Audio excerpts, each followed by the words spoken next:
दोस्तों, आज मैं आपको जो कहानी सुनाने जा रही हूँ, उसे सुनकर शायद आपके हाथ कांप जाएं और आँखों का पानी अपने आप गालों तक उतर आए।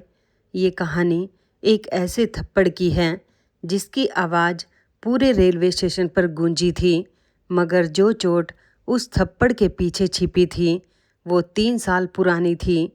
जरा सोचिए, शाम का धुंधलका उतर रहा है, प्लेटफॉर्म नंबर 2 पर पंखे घरघरा रहे हैं, चाय वाले की आवाज़ हवा में तैर रही है, चाय गरम। और उसी भीड़ के बीच एक औरत खड़ी है, साफ सूती साड़ी, कंधे पर एक छोटा सा बैग, बालों का सादा सा जूड़ा। उसके चेहरे पर वो शांति है जो लंबी लड़ाई जीतने के बाद आती है, और उसकी आंखों में वो ठहराव है जो टूट कर दोबारा जुड़ चुके इंसान की पहचान होता है। तभी भीड़ को चीरता हुआ एक आदमी उसके सामने आकर खड़ा हो जाता है। बड़ी हुई दाढ़ी, मैली शर्ट और आंखों में एक अजीब सी बेचैनी। वो कांपती आवाज़ में कहता है, अनु, मुझे माफ़ कर दो, गलती हो गई मुझसे, चलो फिर से एक साथ रहते हैं। और अगले ही पल वो औरत बिना कुछ बोले इतनी जोर का थप्पड़ मारती है कि आसपास खड़े लोग चौंक कर पलट जाते हैं। एक नहीं, दो, तीन, भीड़ इकट्ठा हो जाती है।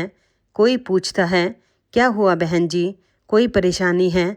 और वो औरत कांपती हुई उंगली उस आदमी की तरफ उठाकर कहती है, ये मुझे छेड़ रहा है। बस इतना ही एक वाक्य, और उस एक वाक्य ने उस आदमी की ज़िंदगी की सारी कसर पूरी कर दी। अब आप सोच रहे होंगे, ये औरत कौन थी, वो आदमी कौन था, और अगर वो सच में उसका पति था, तो एक पत्नी अपने ही पति को भीड़ के हाथों पीटता हुआ छोड़कर कैसे जा सकती है? दोस्तों, जब आप इस कहानी का आखिरी मोड़ सुनेंगे ना, तो आप कहेंगे कि इस औरत ने तो बहुत कम सज़ा दी थी। और सबसे बड़ा झटका आपको तब लगेगा जब आपको पता चलेगा कि उस भीड़ में एक और आदमी खड़ा था जिसने पिछले 3 साल तक इस औरत को बचाने के लिए अपना सब कुछ चुपचाप लुटा दिया था, और इस औरत को आज तक उसका नाम भी नहीं पता था। कहानी शुरू करने से पहले एक छोटी सी गुजारिश, वीडियो को लाइक कर दीजिए और चैनल को सब्सक्राइब ज़रूर कीजिए, ताकि ऐसी सच्चाई से भरी कहानियाँ आप तक पहुँचती रहे। तो चलिए चलते हैं आज से पूरे 7 साल पीछे। बात है झांसी शहर के एक पुराने मोहल्ले की। तंग गलियाँ, एक दूसरे से सटे हुए मकान, छतों पर सूखते कपड़े, और शाम होते ही मंदिर की घंटियों की आवाज़। इसी मोहल्ले के एक मकान में रहता था रामनाथ मिश्रा का परिवार। रामनाथ जी रेलवे में एक छोटे से क्लर्क थे। तनख्वाह ज़्यादा नहीं थी, मगर इज्जत इतनी थी कि मोहल्ले में कोई भी झगड़ा हो, पंचायत उनके दरवाजे पर आकर बैठ जाती थी। घर में उनकी पत्नी कमला देवी थी, सीधी सादी, हर बात में जो ईश्वर की मर्जी कहने वाली औरत। एक बेटा था शेखर, जिसकी शादी हो चुकी थी, और उसकी पत्नी रुक्मणी घर में बहू बनकर आ चुकी थी। और सबसे छोटी थी अनुराधा, घर की लाडली। सब उसे प्यार से अनु कहते थे। अनु का बचपन बहुत लाड प्यार में बीता था। उसे कभी किसी चीज़ की कमी नहीं हुई। पिता जब भी ड्यूटी से लौटते, जेब में उसके लिए कुछ न कुछ जरूर होता। कभी मूंगफली, कभी संतरे की गोली, कभी बालों का नया क्लिप। भाई शेखर तो उससे इतना प्यार करता था कि अपनी पहली तनख्वाह से उसने अपने लिए कुछ नहीं लिया था। बहन के लिए एक सूट लाया था। अनु देखने में बेहद खूबसूरत थी, मगर उसकी असली खूबसूरती उसकी हंसी थी। ऐसी खिलखिलाती हंसी कि पूरा आंगन गूंज उठे। कमला देवी अक्सर कहती, बिटिया इतना मत हंसा कर, नज़र लग जाएगी। और अनु जवाब देती, अम्मा हंसने पर भी टैक्स लगता है क्या? काश काश उस दिन कमला देवी की बात मजाक ना होती। अनु शहर के कॉलेज में बीए कर रही थी। रोज़ सुबह वो अपनी सहेली पिंकी के साथ पैदल कॉलेज जाती। रास्ते में एक चौराहा पड़ता था, और उस चौराहे पर एक मोबाइल रिपेयरिंग की दुकान थी। उस दुकान पर काम करता था एक लड़का, नाम था रजत। रजत की उम्र कोई 22-23 साल रही होगी।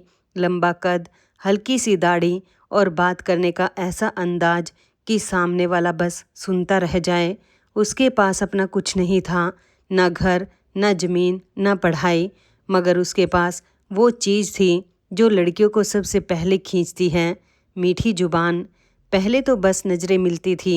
अनु गुजरती, रजत काम रोककर देखता रह जाता। अनु को शुरू में गुस्सा आया, फिर झुंझलाहट और फिर वो चीज़ हुई जो अक्सर इस उम्र में होती है। झुंझलाहट कब आदत बन गई और आदत कब इंतज़ार बन गई, अनु को खुद भी पता नहीं चला। अब हालत ये थी कि अगर किसी दिन रजत दुकान पर ना दिखे तो अनु का पूरा दिन खराब हो जाता। क्लास में मन नहीं लगता, किताब खुली रहती और नज़रें खिड़की के बाहर। एक दिन अनु ने हिम्मत की। कॉलेज से लौटते वक्त वो सीधे उस दुकान के सामने जाकर खड़ी हो गई। रजत हड़बड़ा गया, हाथ से पेचकस गिर गया। अनु ने कहा, रोज़ घूरते हो, कोई बात है तो मुंह से बोलो। रजत कुछ देर चुप रहा, फिर धीरे से बोला, बात यह है कि शायद मुझे तुमसे मोहब्बत हो गई है, इसीलिए देखता हूँ। अनु का चेहरा लाल हो गया। उसने गुस्से में कहा, शर्म नहीं आती? और रजत ने वो जवाब दिया जिसने अनु के दिल का दरवाज़ा हमेशा के लिए खोल दिया। उसने कहा, मोहब्बत के आगे शर्म कहाँ टिकती है मैडम, शर्म तो सबसे पहले हार जाती है। अनु कुछ बोल नहीं पाई, बस पलटी और तेज कदमों से चल दी। मगर उस दिन घर पहुंचकर वो घंटों आईने के सामने खड़ी रही और मुस्कुराती रही।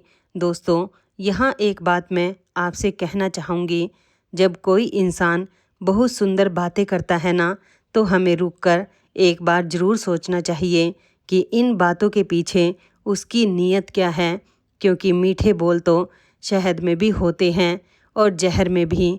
फ़र्क बस स्वाद चखने के बाद पता चलता है और तब तक अक्सर बहुत देर हो चुकी होती है। उस दिन के बाद सिलसिला शुरू हो गया। फ़ोन नंबर का आदान प्रदान हुआ। रात रात भर बातें होने लगी। रजत उससे कहता, अनु तुम्हारे बिना मेरी सांस नहीं चलती, और अनु उन शब्दों में डूबती चली गई। रजत उससे बड़े बड़े सपने दिखाता, कहता, एक दिन मेरी अपनी दुकान होगी, बड़ी वाली, उसके ऊपर बोर्ड लगेगा, अनुराधा मोबाइल सेंटर, और तुम काउंटर पर बैठोगी और मैं तुम्हें देखता रहूँगा। अनु हंसती और कहती, और अगर दुकान ना बनी तो? रजत कहता, तो झोंपड़ी में रह लेंगे, मगर साथ रहेंगे। अनु को लगता था कि उसे दुनिया का सबसे अच्छा इंसान मिल गया है। मगर दोस्तों, प्यार की सबसे बड़ी कमजोरी यही है कि वो छिपाया नहीं जा सकता, किसी न किसी की नज़र पड़ ही जाती है। अनु की सहेली पिंकी को ये बात पता थी और पिंकी ने अपने बॉयफ्रेंड मनोज को बता दी। अब मनोज वही लड़का था जो कभी अनु के पीछे घूमा करता था और जिसे अनु ने कभी भाव नहीं दिया था।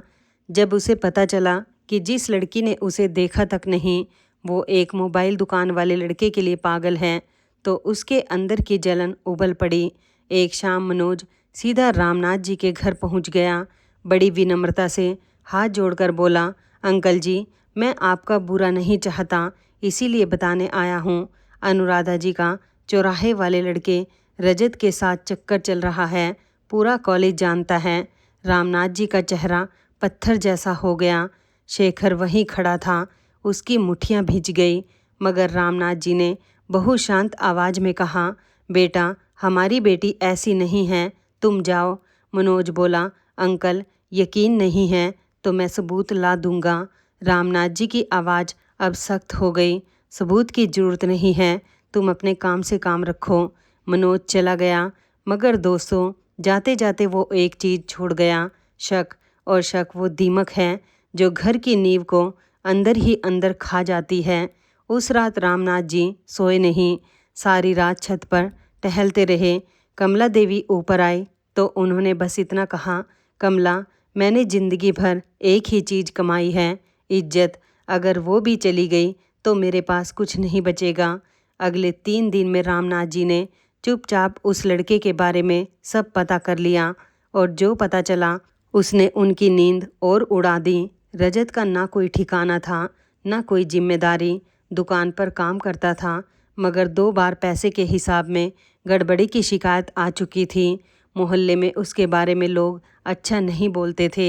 उस शाम जब अनु कॉलेज से लौटी तो पिता आंगन में कुर्सी डाले बैठे थे। उन्होंने बिना नज़र उठाए कहा, अनुराधा बैठो। अनु का दिल धड़कने लगा। पिता ने कभी उसे पूरे नाम से नहीं पुकारा था। रामनाथ जी बोले, सुना है तुम एक लड़के से मिलती हो, रजत नाम है उसका, जिसके पास ना घर है, ना काम की गारंटी, ना चरित्र का ठिकाना। अनु के हाथ कांपने लगे, मगर फिर उसने वो किया जो उस उम्र में अक्सर हो जाता है। उसने सच बोल दिया, मगर गलत लहजे में। उसने सिर उठाकर कहा, हाँ पिताजी, मैं उससे प्यार करती हूँ और हम दोनों एक दूसरे के बिना नहीं रह सकते। आंगन में सन्नाटा छा गया। शेखर आगे बढ़ा, हाथ उठा, मगर कमला देवी बीच में आ गई। उन्होंने बेटी को खींचकर कमरे में बंद कर दिया। अंदर कमरे में कमला देवी बेटी के सामने हाथ जोड़कर बैठ गई। बोली, बिटिया, माँ की बात मान ले, लड़का ठीक नहीं है। तेरे बाप ने सब पता कर लिया है। आज तू जो देख रही है ना, वो चेहरा है। हम जो देख रहे हैं वो भविष्य है। अनु रो पड़ी, बोली, अम्मा, मैं उसके बिना मर जाऊंगी। तुम मुझे मार दो, मगर किसी और से शादी करने को मत कहो। मैं जीवन भर कुंवारी बैठ जाऊंगी, मगर उसके सिवा किसी को नहीं अपनाऊंगी। दोस्तों, ये वो पल था जहाँ से इस कहानी की दिशा बदल गई। एक माँ के सामने 2 रास्ते थे, या तो बेटी की जीत तोड़ दें या अपना दिल तोड़ दें। रात को कमला देवी ने पति को सब बता दिया। रामनाथ जी बहुत देर तक चुपचाप बैठे रहे। फिर उन्होंने जो कहा वो सुनकर कमला देवी सन्न रह गई। उन्होंने कहा, कमला, मैं समाज से डरता हूँ, ये सच है। उस लड़के की जात अलग है, हमारी अलग। मैं धूमधाम से ये शादी नहीं करा सकता, मुझे मोहल्ले में जीने नहीं देंगे, मगर मैं अपनी बेटी की लाश भी नहीं उठा सकता। तू ऐसा कर, उससे कह दे कि पिता नहीं मानेंगे, तू भाग जा। कमला देवी ने कांपते हुए कहा, आप अपनी बेटी को भगा रहे हैं? रामनाथ जी की आंखें भर आए। बोले, नहीं कमला, मैं अपनी बेटी को बचा रहा हूँ। जिस दिन उसका दिल टूटेगा उस दिन वो लौटकर इसी दरवाजे पर आएगी और मैं ये दरवाज़ा कभी बंद नहीं करूँगा। दोस्तों, ज़रा रुक कर सोचिए, एक बाप जो जानता है कि उसकी बेटी गलत रास्ते पर जा रही है, फिर भी उसे रोकता नहीं, क्योंकि वो जानता है कि जिद्दी दिल को समझाया नहीं जा सकता, उसे बस ठोकर ही समझा सकती है। और वो बाप उस ठोकर के बाद की चोट पर मरहम रखने के लिए खुद को तैयार कर लेता है। ये प्यार है दोस्तों, वो प्यार जिसका शोर नहीं होता। अगले दिन कमला देवी ने बेटी से कहा, अनु, तेरे पिता नहीं मानेंगे, तू चाहे तो भाग जा। और यहाँ अनु ने एक बात कही जिसने माँ का कलेजा चीर दिया। उसने कहा, नहीं अम्मा, मैं भागूंगी नहीं। वो बारात लेकर आएगा तभी शादी करूंगी, मैं चोरी नहीं करूंगी, मैं अपने घर से विदा होंगी। जब ये बात रामनाथ जी तक पहुंची तो वो खुद बेटी के सामने आ खड़े हुए। पहली बार उन्होंने अपनी बेटी की आंखों में देखकर बात की। उन्होंने कहा, बेटी, मैं तेरी बारात नहीं सजा सकता, मैं छोटा आदमी हूँ, मेरी पूंजी सिर्फ इज्जत है, मगर तू अगर चली जाए तो मैं समाज को ये कह सकूँगा कि बेटी गलती कर बैठी, और भगवान से ये कह सकूँगा कि मैंने अपनी बेटी को जिंदा रखा। और फिर वो आदमी जो कभी किसी के सामने नहीं रोया था, अपनी बेटी के सामने रो पड़ा। बोला, जा बेटी, मगर एक बात याद रखना, ये दरवाज़ा तेरे लिए हमेशा खुला है। दुनिया चाहे जो कहे, तेरा बाप कभी ये नहीं कहेगा कि तू मेरी बेटी नहीं है। अनु ने पिता के गले लगकर रो रो कर कहा, पिताजी, आप देखना, मैं बहुत खुश रहूँगी। एक दिन आप खुद कहेंगे कि मेरी बेटी का फैसला सही था। रामनाथ जी ने बस इतना कहा, भगवान करे तेरी बात सच हो जाए बेटी। उस रात अनु घर से निकल गई। एक छोटा सा बैग, 2 जोड़ी कपड़े और माँ की दी हुई एक सोने की चेन, बस इतना ही उसका दहेज था। अगले दिन कोर्ट में उसने रजत से शादी कर ली। दोस्तों, अब आता है इस कहानी का वो हिस्सा जिसे सुनकर आपको भी लगेगा कि शायद अनु सही थी, क्योंकि शुरुआत के दिन वाकई बहुत खूबसूरत थे। रजत जिस किराए के कमरे में रहता था वो एक तंग सी जगह थी। एक कमरा, एक छोटा सा चौका और छत पर टीन की चादर। बरसात में पानी टपकता था, गर्मी में तवा जैसा तपता था। मगर अनु ने उस कमरे को घर बना दिया। उसने पुराने पर्दे सिलकर खिड़की पर लगाए, दीवार पर एक तस्वीर टांगी, कोने में एक छोटा सा मंदिर बनाया और सबसे प्यारी बात, उसने एक मिट्टी की गुल्लक रख ली। रोज रात को दोनों उसमें 10-20 रुपए डालते और अनु कहती, इससे अपनी दुकान बनेगी। अनुराधा मोबाइल सेंटर, याद है ना? रजत हंसता, उसे गले लगा लेता और कहता, याद है मेरी जान, सब याद है। शाम को दोनों छत पर बैठते। अनु उसके कंधे पर सिर रख देती। नीचे शहर की रोशनियां जल रही होती और ऊपर आसमान में तारे। अनु कहती, रजत, अगर कभी बहुत बुरा वक्त आ जाए ना, तो तुम मुझे छोड़ तो नहीं दोगे? और रजत उसकी हथेली अपने सीने पर रखकर कहता, इस दिल की धड़कन गवाह है अनु, मैं तुम्हें तब भी नहीं छोड़ूंगा जब पूरी दुनिया तुम्हें छोड़ देगी। अनु उन शब्दों को अपने दिल में सहेज कर रख लेती थी। उसे क्या पता था कि एक दिन यही शब्द उसके सीने में कांच की तरह चुभेंगे। 6 महीने बहुत प्यार से बीते। दोनों की छोटी सी दुनिया थी, छोटी सी खुशियाँ थी, 2 वक्त की रोटी, एक दूसरे का साथ और सपनों से भरी वो मिट्टी की गुल्लक। मगर दोस्तों, ज़िंदगी हमेशा एक जैसी नहीं रहती और जो रिश्ता सिर्फ अच्छे दिनों में बना हो, उसकी असली परीक्षा बुरे दिन ही लेते हैं। एक सुबह अनु चाय बना रही थी। अचानक उसे चक्कर आया और वो वहीं ज़मीन पर बैठ गई। रजत दौड़ा, उसने पानी छिड़का। वो होश में आई और हंसकर बोली, कुछ नहीं, कमज़ोरी है। मगर उस दिन के बाद ये होता ही रहा, कभी बुखार, कभी कमज़ोरी, कभी इतनी थकान कि 2 कदम चलना मुश्किल। अनु ने काम करना नहीं छोड़ा, वो छिपाती रही ताकि रजत परेशान ना हो। फिर एक रात हालत बिगड़ गई। रजत उसे लेकर सरकारी अस्पताल पहुंचा। जांचें हुई, रिपोर्ट आई। डॉक्टर ने रजत को अलग बुलाकर कहा, देखिए, बीमारी ठीक हो जाएगी मगर इलाज लंबा चलेगा, कम से कम 1.5-2 साल। दवाइयाँ महंगी हैं और खान पान का बहुत ध्यान रखना होगा। मरीज को आराम चाहिए और सबसे ज़्यादा हिम्मत चाहिए, घर वालों का साथ चाहिए। रजत ने सिर हिला दिया। बाहर आकर उसने अनु का हाथ पकड़ा और कहा, कुछ नहीं हुआ है, छोटी सी बीमारी है, मैं हूँ ना। और उस पल अनु को लगा कि उसका फैसला सही था। शुरू के 2-3 महीने रजत ने वाकई साथ दिया। दुकान से लौटकर वो अनु के लिए दलिया बनाता, दवा का डिब्बा गिन कर रखता, रात को उसका सिर दबाता। मगर धीरे धीरे चीज़ें बदलने लगी। पहले गुल्लक टूटी, अनुराधा मोबाइल सेंटर का सपना दवाइयों की पर्ची बनकर मेडिकल स्टोर के काउंटर पर चला गया। फिर माँ की दी हुई सोने की चेन गई, फिर घर का पंखा गया, फिर छोटा टीवी। अनु देखती रही और उसका दिल कटता रहा।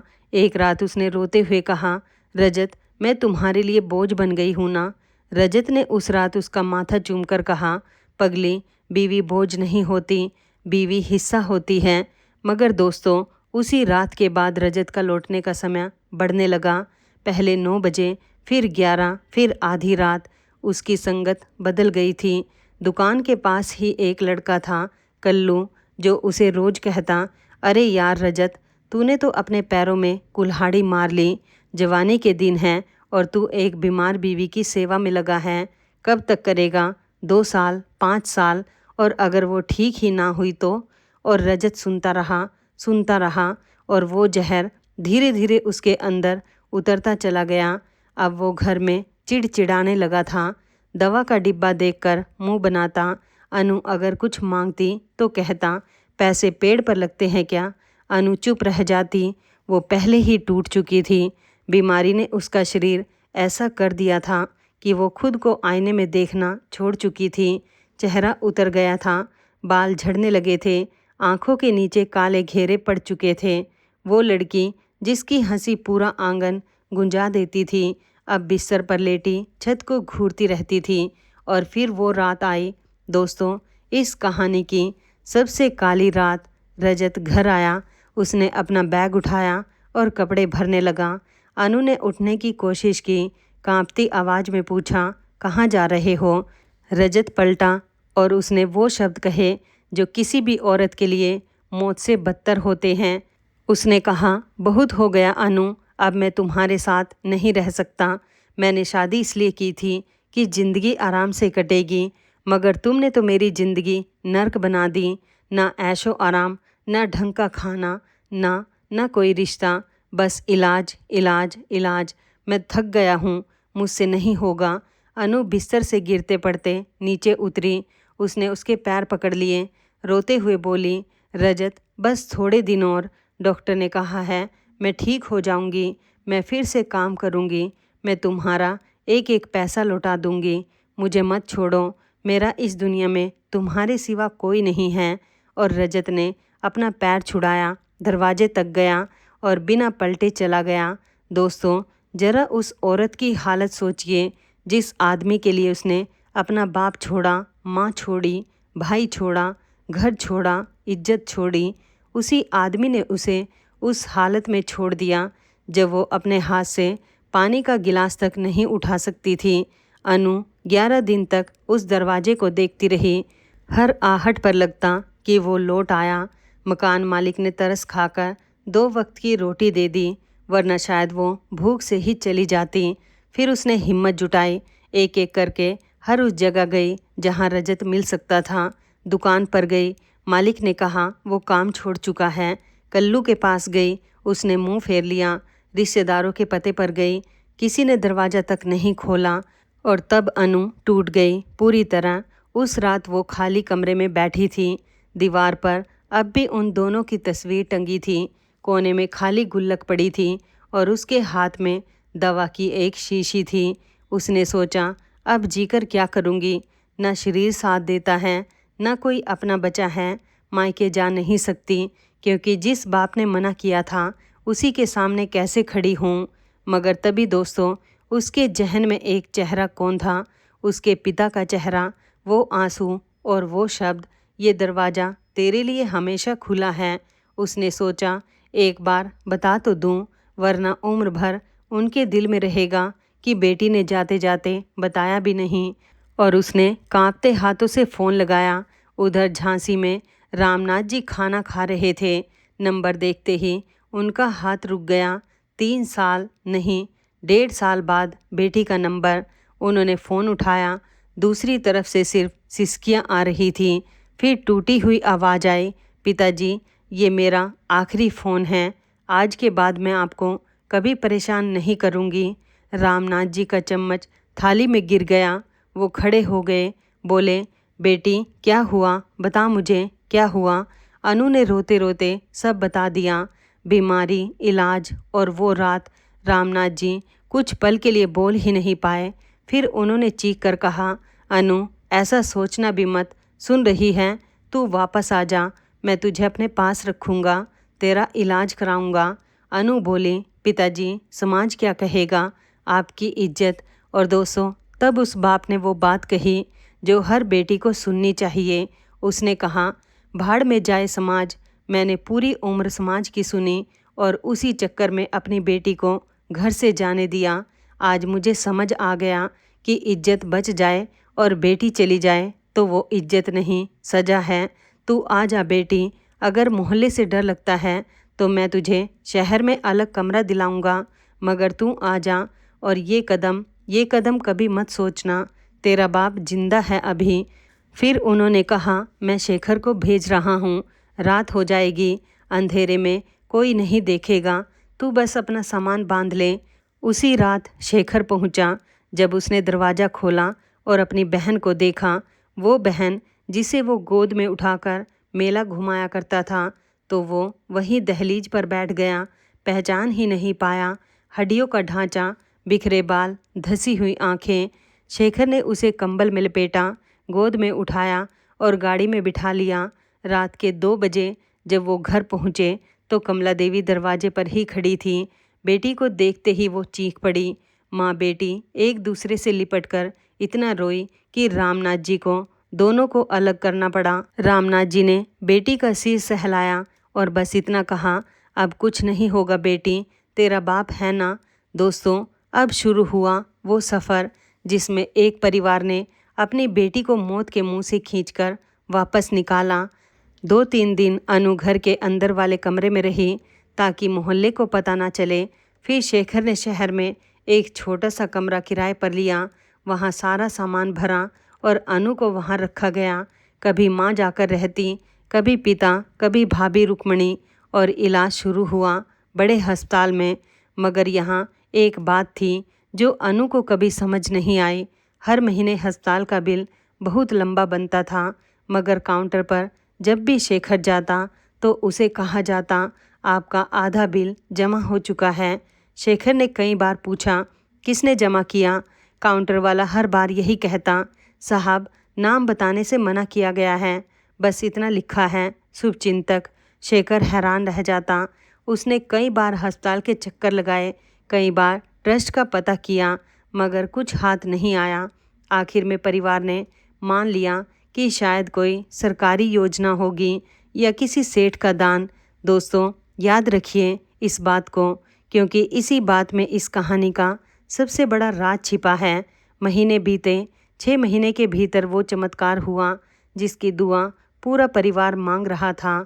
अनु की बीमारी काबू में आ गई, दवाइयाँ कम होती गई और सबसे बड़ी बात, उसका चेहरा वापस लौट आया। वो चेहरा जो बीमारी में बिल्कुल बिगड़ चुका था, अब पहले से भी ज़्यादा निखर गया था। बाल घने हो गए, आंखों की चमक लौट आई और चलने में वो शक्ति आ गई कि वो अब पूरे शहर में अकेले घूम सकती थी। मगर एक चीज़ नहीं लौटी, उसकी हंसी। अब वो मुस्कुराती थी, मगर वो पुरानी खिलखिलाहट कहीं दफन हो चुकी थी। एक दिन माँ ने कहा, बिटिया अब तू ठीक है, एक अच्छा लड़का देखकर तेरा घर बसा दें। अनु ने कहा, अम्मा अभी नहीं, पहले मैं अपने पैरों पर खड़ी होना चाहती हूँ। जिस दिन मैं खुद कमाकर खा लूँगी ना, उस दिन मुझे लगेगा कि मैं फिर से इंसान बन गई हूँ। और जब तक ये यादें मेरे दिमाग में बैठी हैं, मैं किसी और के साथ इंसाफ नहीं कर पाऊँगी। रामनाथ जी ने बेटी की बात मान ली। इस बार उन्होंने जिद नहीं की, शायद वो एक बार गलती करके सीख चुके थे। अनु ने पढ़ाई पूरी की और एक छोटे से प्राइवेट स्कूल में पढ़ाने लगी। 2 साल में वो सीनियर टीचर बन गई। बच्चों में वो इतनी लोकप्रिय थी कि जिस क्लास में वो जाती, बच्चे तालियां बजाने लगते। और इसी बीच वो 3 साल पूरे हो गए। 3 साल उस रात के बाद जब रजत उसे छोड़कर गया था। अब आते हैं वापस उसी दृश्य पर जहाँ से हमने ये कहानी शुरू की थी। अनु को नौकरी के सिलसिले में दूसरे शहर जाना पड़ा था। कुछ महीने वो वहीं रही। फिर पिता का फ़ोन आया, बेटी अब वापस आ जा, तेरी माँ की तबीयत ठीक नहीं रहती और मुझे भी तेरी बहुत याद आती है। और उसी दिन वो अपना बैग लेकर रेलवे स्टेशन पहुँची। शाम का वक्त था, प्लेटफॉर्म पर भीड़ थी, ट्रेन आने में आधा घंटा बाकी था। अनु एक खंबे के पास खड़ी होकर घर की सोच रही थी। माँ के हाथ की खीर, पिता की खांसी, भतीजे की शरारतें, और तभी भीड़ में से एक आदमी उसकी तरफ बढ़ा। अनु ने पहले उसे नहीं पहचाना। बड़ी हुई दाढ़ी, मैले कपड़े, धंसा हुआ चेहरा, मगर जैसे ही वो सामने आया और उसने अपनी आंखें उठाए, अनु की रगों का खून जम गया। रजत, वही आदमी, वही आंखें जिनमें उसने कभी अपना पूरा भविष्य देखा था। रजत ने उसे देखा और उसकी आंखों में एक चमक आ गई। दोस्तों, गौर कीजिएगा, वो चमत्कार पछतावे की चमक नहीं थी, वो लालच की चमक थी। वो अनु को नहीं देख रहा था, वो अनु की लौटी हुई खूबसूरती को देख रहा था, उसके साफ कपड़ों को देख रहा था, उसके कंधे पर टंगे बैग को देख रहा था। उसने कांपते हुए कहा, अनु मुझे माफ़ कर दो, मुझसे बहुत बड़ी गलती हो गई। मैं उस वक्त परेशान था। चलो ना, फिर से एक साथ रहते हैं, मैं तुम्हें रानी बनाकर रखूँगा। और उस एक पल में अनु के दिमाग में 3 साल की पूरी फिल्म चल गई। वो रात जब वो उसके पैरों पर गिरी थी, वो 11 दिन जब वो दरवाजे को देखती रही थी, वो शीशी जो उसके हाथ में थी, वो रात जब उसका भाई उसे गोद में उठाकर ले गया था, और वो सुबह जब उसके बूढ़े पिता अस्पताल के काउंटर पर लाइन में खड़े होते थे और अनु का हाथ अपने आप उठ गया। थप्पड़ की आवाज़ पूरे प्लेटफॉर्म पर गूंज गई। 1 2 3। रजत लड़खड़ाकर पीछे हट गया। लोग दौड़ कर आ गए। एक बुजुर्ग ने कहा, क्या हुआ बेटी, कोई परेशानी है? और अनु ने बिल्कुल शांत ठंडी आवाज़ में कहा, ये मुझे छेड़ रहा है। मैं अकेली खड़ी थी और ये मेरा हाथ पकड़ने आया था, बस इतना सुनना था। दोस्तों, रेलवे स्टेशन एक अजीब जगह होती है। वहाँ हर आदमी के अंदर कोई ना कोई गुस्सा दबा होता है। किसी की ट्रेन लेट है, किसी की नौकरी छुट्टी है, किसी का घर में झगड़ा हुआ है, किसी को महीने का हिसाब नहीं बैठ रहा। और उस दिन उन सब का गुस्सा एक ही आदमी पर फूट पड़ा। लोगों ने रजत को घेर लिया, किसी ने कॉलर पकड़ी, किसी ने धक्का दिया और फिर वो हुआ जो भीड़ हमेशा करती है। रजत ज़मीन पर गिर पड़ा। वो चिल्लाता रहा, मैं इसका पति हूँ, सुनो तो, मैं इसका पति हूँ। और भीड़ में से किसी ने कहा, हाँ हाँ, सब यही कहते हैं। अनु वहीं खड़ी थी। उसने भाग कर जाने की कोशिश नहीं की। वो वहीं खड़ी होकर देखती रही और रजत ज़मीन पर पड़ा हुआ, मार खाता हुआ बस उसकी तरफ देख रहा था। दो जोड़ी आंखें आपस में बात कर रही थी। रजत की आंखें कह रही थी, बचा लो, और अनु की आंखें कह रही थी, उस रात मैंने भी यही कहा था। फिर अनु पलटी और ट्रेन की तरफ चल दी। मगर दोस्तों, यहीं पर इसी भीड़ में वो हुआ जो इस कहानी को पूरी तरह बदल देता है। जब भीड़ हद से आगे बढ़ने लगी तो एक आदमी बीच में कूद पड़ा। उसने दोनों हाथ फैलाकर चिल्लाकर कहा, बस रुक जाइए, अगर इसने गलती की है तो पुलिस को सौंपिए, मारने का हक किसी को नहीं है। वो आदमी रजत को बचाकर एक तरफ ले गया, उसे पानी पिलाया और जीआरपी की चौकी तक छोड़ाया। अनु ने ट्रेन की खिड़की से ये देखा। उसने सोचा, अजीब आदमी है, दुनिया मार रही है और ये बचा रहा है। उसे क्या पता था कि वही आदमी उसकी ज़िंदगी में लिखा जा चुका है। घर पहुंचकर अनु ने ये बात किसी को नहीं बताई, ना पिता को, ना माँ को, ना भाई को। उसने अपना गुस्सा अपने अंदर ही दफन कर लिया। कुछ दिन बाद रामनाथ जी ने बेटी के सामने हाथ जोड़ दिए। बोले, बेटी, अब मैं बूढ़ा हो रहा हूँ, मेरी एक ही इच्छा है, तेरा घर बसा हुआ देख लूँ। एक लड़का है, निखिल नाम है, मैंने उसे तेरे बारे में सब कुछ बता दिया है, एक एक बात, तेरी पहली शादी, तेरी बीमारी, सब कुछ। और उसने कहा, अंकल, मुझे कोई ऐतराज़ नहीं, मुझे उनका अतीत नहीं, उनका हौसला दिखता है। अनु चौंक गई, बोली, पिताजी, कोई आदमी ये सब जानकर शादी के लिए कैसे तैयार हो सकता है? रामनाथ जी बोले, बेटी, दुनिया में सिर्फ रजत जैसे लोग नहीं होते, कुछ निखिल जैसे भी होते हैं। अनु ने बहुत सोचा, कई रातें जाग कर काटी और फिर उसने हाँ कह दी, मगर एक शर्त के साथ। उसने कहा, मैं उससे एक बार अकेले में बात करूँगी। मुलाकात एक चाय की छोटी सी दुकान पर तय हुई और जब निखिल कुर्सी खींचकर सामने बैठा तो अनु का कप हाथ से छूटते छूटते बचा। वो वही आदमी था, वही आदमी जिसने उस दिन स्टेशन पर रजत को भीड़ से बचाया था। अनु ने कांपती आवाज़ में कहा, आप उस दिन स्टेशन पर थे? निखिल ने धीरे से सिर हिलाया। अनु का चेहरा सफ़ेद पड़ गया। उसने कहा, तो आपने सब देखा होगा, आपने देखा होगा कि मैंने एक आदमी पर झूठा इल्ज़ाम लगाया, मैंने उसे भीड़ से पिटवाया। अब आप मुझसे शादी क्यों करना चाहेंगे? आप तो जानते हैं मैं कितनी बुरी औरत हूँ। और तब निखिल ने वो बात कही जिसे सुनकर अनु फूट फूट कर रो पड़ी। उसने कहा, अनुराधा जी, मैंने उस दिन उस आदमी को इसलिए नहीं बचाया कि वो सही था, मैंने उसे इसलिए बचाया कि भीड़ के हाथों मरना उसके लिए बहुत सस्ता सौदा हो जाता। जो आदमी अपनी बीमार पत्नी को छोड़कर भागा हो, उसे एक दिन की मार नहीं, जिंदगी भर का अकेलापन मिलना चाहिए। मैं नहीं चाहता था कि आपके माथे पर किसी की जान का इल्ज़ाम आए। अनु ने कांपते हुए पूछा, आपको कैसे पता कि वो मेरा पति था?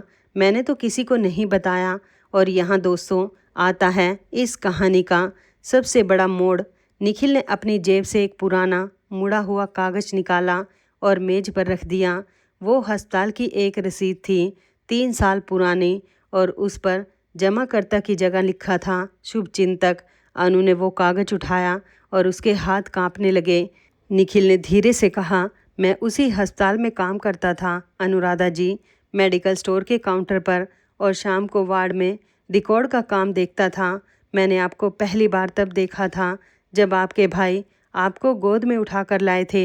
मैंने आपके पिता को देखा था, एक बूढ़ा आदमी हर महीने की पहली तारीख को काउंटर पर खड़ा होकर पैसे गिनता था और हर बार 2-4 हज़ार कम पड़ जाते थे। और मैंने देखा था कि वो आदमी अपनी बेटी के सामने जाकर मुस्कुरा देता था जैसे कुछ हुआ ही ना हो। निखिल की आंखें भर आई। उसने कहा, मेरी अपनी माँ को मैं नहीं बचा पाया था क्योंकि पैसे नहीं थे। जब मैंने आपके पिता को देखा तो मुझे लगा कि भगवान ने मुझे दूसरा मौका दिया है। मैं बड़ा आदमी नहीं हूँ, मगर जितना बन पड़ा मैंने हर महीने आपके बिल में थोड़ा थोड़ा जोड़ दिया, कभी 2 हज़ार, कभी 5। मैंने अपनी बाइक बेच दी, अपना कमरा छोटा कर लिया, मगर यकीन मानिए मैंने ये एहसान समझकर नहीं किया था और मैं ये बात आपको कभी बताता भी नहीं। अगर आपके पिता ने मुझसे रिश्ते की बात ना की होती, मैं नहीं चाहता था कि आप किसी झूठ के साथ मुझसे शादी करें। अनु कुछ बोल नहीं पाई, वो बस उस कागज़ को सीने से लगाकर रोती रही। 3 साल तक जो हाथ उसे अंधेरे से खींचता रहा, वो हाथ आज पहली बार उसके सामने था। फिर निखिल ने कहा, और अनुराधा जी, एक बात और, उस दिन स्टेशन पर मैंने उस आदमी को चौकी तक छोड़ा था। रास्ते में उसने खुद मुझे सब बताया और जो उसने बताया वो शायद आपको जानना चाहिए। दोस्तों, अब सुनिए वो सच जिसने अनु के पैरों तले ज़मीन खिसका दी।